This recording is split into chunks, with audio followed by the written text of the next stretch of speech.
has two number cubes whose faces are each numbered 1 to 6. Marco rolled the number of cubes and recorded the number showing on the top face of each number cube in the table.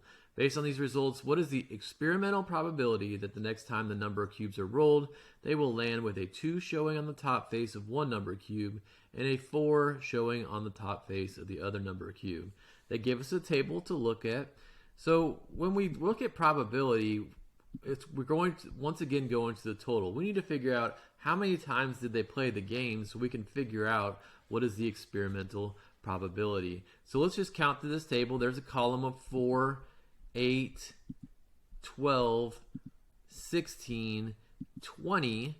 So it looks like we have 20 games played. So let's just put it into a fraction so we can work with this, because it looks like our answer choices will be in fractions. So we might as well just get it set up as a fraction. So our denominator, our bottom number, will be 20 total. That's 20 times this game was played. Now, according to our question, we're looking for when will it show as a 2 and a 4 show when we roll these number cubes.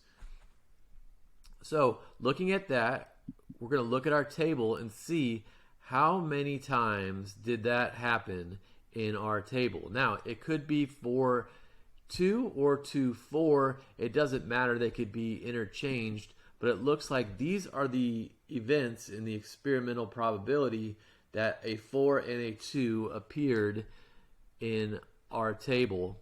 So we're going to count those up and put those into our numerator of our fraction, so we know how many times when we played the game 20 times, how many times did we get the result we were looking for with a 2 on the top and a 4 on the top. We get 6 out of 20. So let's solve it. That's our fraction.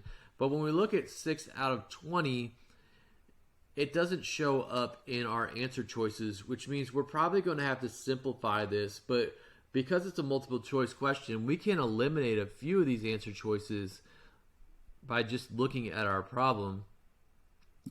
If they're not 20, 3 of them basically work their way out of this problem, because if they had 6 out of 20, it can't be 11 out of 20, it can't be 9 out of 20, and 1 out of 36. 36 isn't even convertible from our 20. So we know that our answer has to be 3/10, but let's talk a little bit about why. If we take it and put it into a proportion so we can kind of see if it's equal, we can kind of look and see 10 to 20, 3 to 6, we're multiplying by 2. We're going to divide by 2 as well to simplify it. So that's why our answer to this problem is A, 3/10.